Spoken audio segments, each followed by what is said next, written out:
Let's see. I think we are live. Hello, hello. There we go. Okay. Live on Instagram. It might be live on Substack. I'm not sure if it went through. And then live on YouTube. And we'll see. I just need a little break, a little afternoon break. It's been a busy morning. And then with meetings. And then just had a meeting for my daughter with her school for her IEP. Oh, Substack is not working. Is it possible? Nope. I don't know what I did wrong there. But it's not going live on Substack. Oh well. We'll figure out sometime.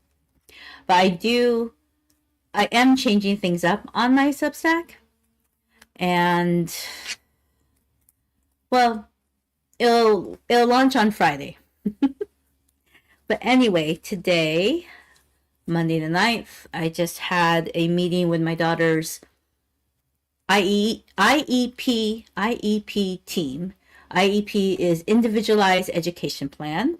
So if your child, the student, needs more support in school, maybe because of a disability, in my daughter's case, and they attend a public school,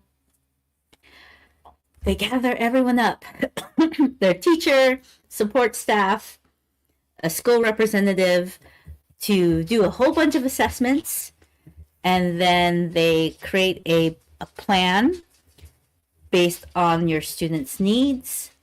And sometimes that plan involves therapies that you do not agree with, that you feel is harmful for the student. It's frustrating that they still push this on kids, on adults, but there it is.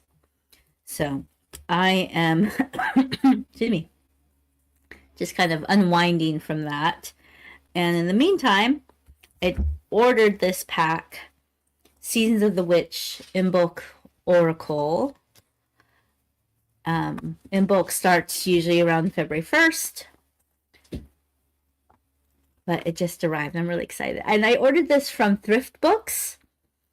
I just found out about another site or app called Pango Books, where you can order used books from individual sellers. Kind of like a eBay or Etsy type of situation. I found out about that after I already ordered from Thrift Books. But I'm really glad I found Thrift Books because it's used. You're not ordering from one of the big sites. It's not necessarily new, but it seems like new. I mean, it was shrink wrapped.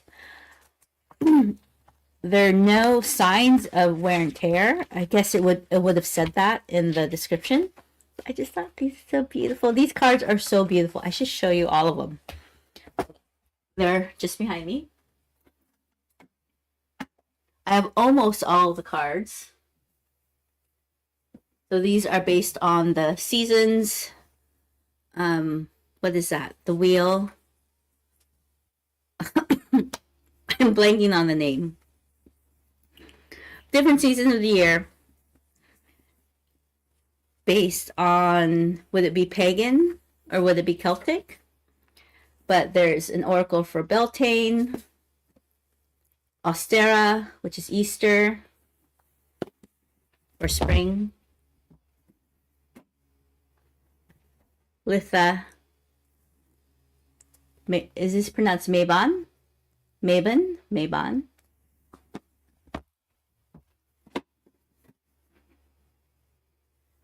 I know I'm going to pronounce this wrong. I always forget. It looks like Samhain. I know that's the incorrect pronunciation. I have to look it up and pronounce that correctly. And then Yule. This might be all of them. I'm not sure.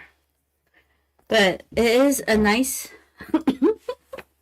big stack of cards.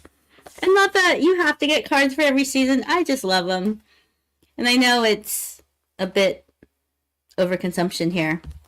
But I absolutely love them. And I do try to find them used when possible. I'm also supporting a person of color, people of color who created these cards. They are by is it Loriane? Loriane Anderson. Her Instagram handle is Spirit Element. And then Juliet Diaz, who is on Substack. And oh, I just got her new book.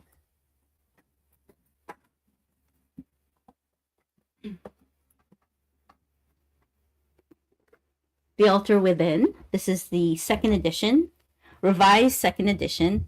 So I just got this off the. Ah, Pasha. Sorry, she is very jealous of this book, apparently.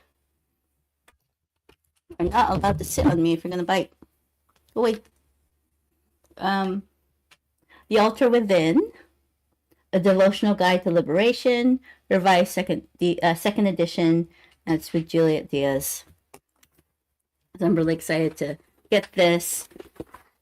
When she first published this edition, she had a live reading in cohort where they did this together. It just wasn't the right time for me to join in, so I will be doing my own. If anyone would be interested in reading this together, I would love that. Actually, I'll make a post about that and see. I'll start with my stories and see if anyone is interested. But I just wanted to share these cards with you for Imbolc. They're always so beautiful.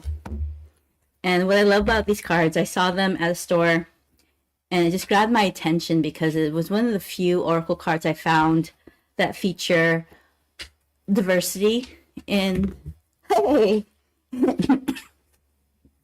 in the characters and the women. I just wanted to go through this one by one, if you're cool with that. So I get to know this deck. So it is a big deck. I'll go through them fast, but you could take a look for yourself if you want to check it out. But it's Amethyst. Go where your spirit dwells, where your sight is clear and your breath is liberated. Antlers. See that? Allow the magic of who you are to be seen by the eyes you keep. You are enough, my dear, to take ease in receiving. I think I'll just go through maybe 10 of these. This will take a while. But this is what I do when I get for a new deck, is I go through each card one by one. And then I'll use a spread to get to know the deck. And that is in the little book that comes with it. There will be suggested spreads. And in each deck, there is... Oh, look, they have the wheel. The Seasons wheel here. And I do have all the cards. Excuse me. I do have all the cards. Okay. Oh, it says here, Imbolc themes and areas of focus. That's in there. Awakening, cleansing, healing, hope, illumination, innocence, inspiration, light, patience, sprouting, transitions, well-being, youth.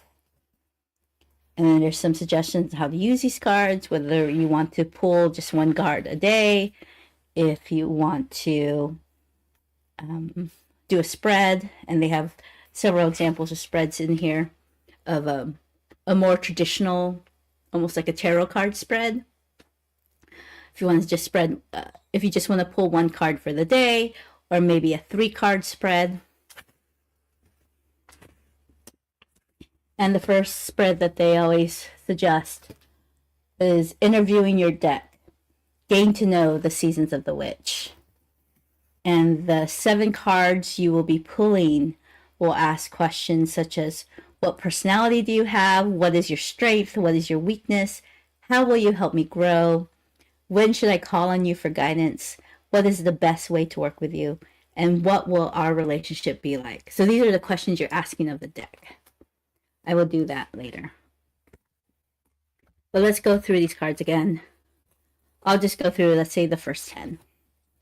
So Amethyst. Go where your spirit dwells, where your sight is clear and your breath is liberated. Angelica.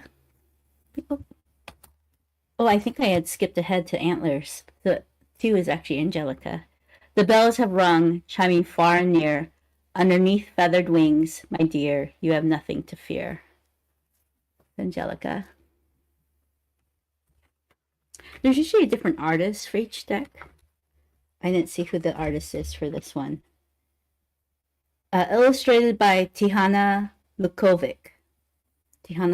So that different. Some of these have the same artist.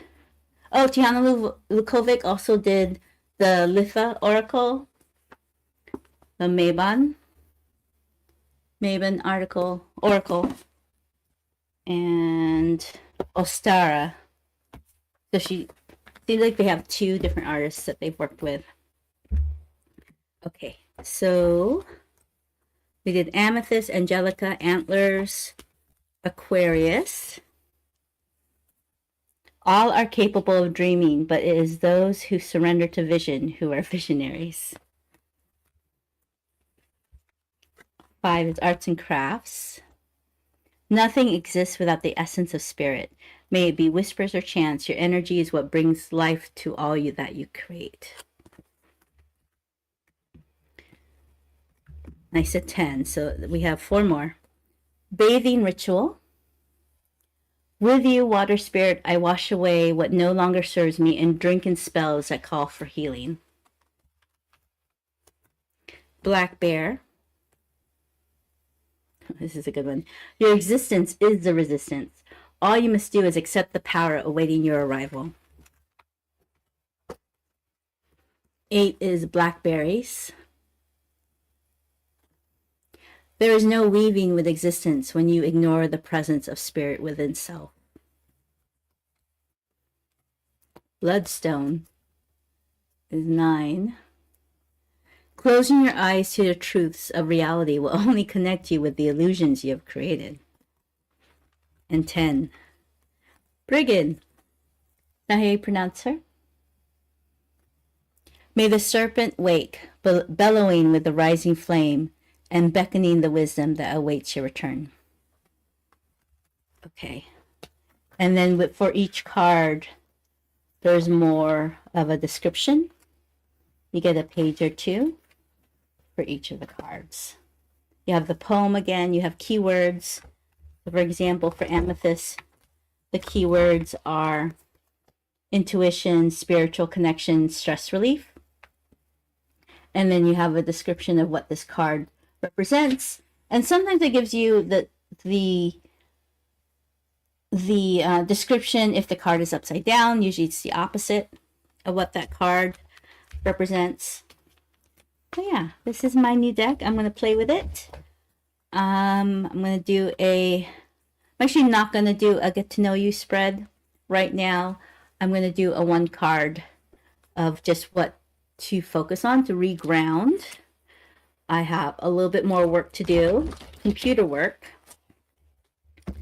For my work, right now I am managing several marketing campaigns.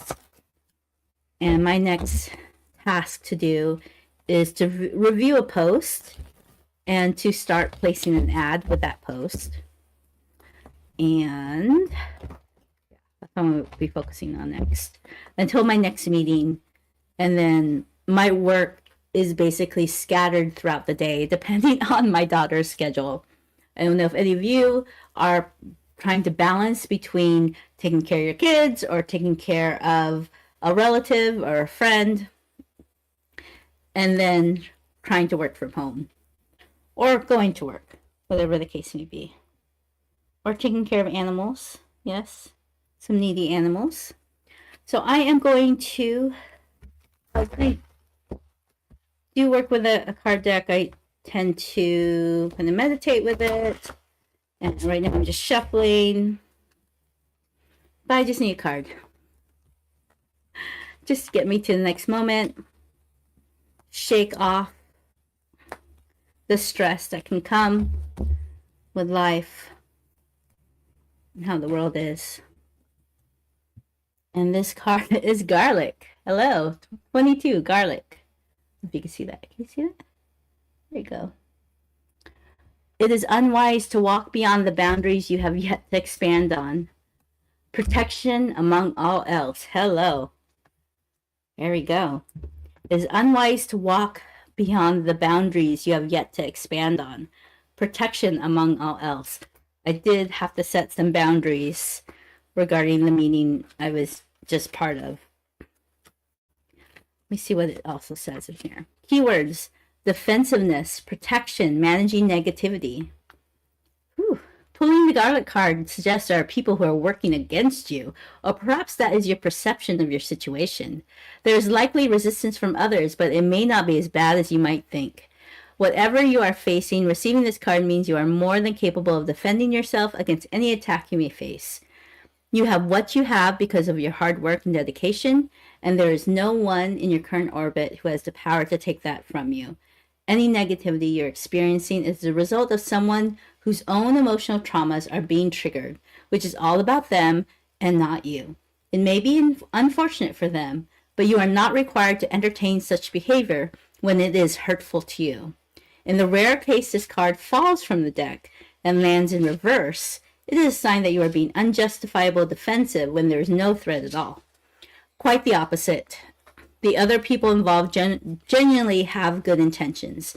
You may wish to examine your own emotional triggers to see if past experiences are negatively influencing your grasp on the situation you have inquired about. And then there's a garlic protection spell. From Cuba. Okay, so this card is actually kind of perfect because this is how I'm feeling. I knew going into this meeting I would feel defensive. I knew I had to set boundaries. I knew I had to have my stake in the ground and be very clear about what I want for my daughter and what is best for my daughter. There was a lot of pushback during that meeting. So this card is very fitting for where I am right now. But it's nice to know. It didn't fall out. It wasn't upside down. So it is a warranted feeling. And everything will be okay. All right. Thanks for hanging with me for this little midday break. Hello to people who are just joining in. I'm just getting off.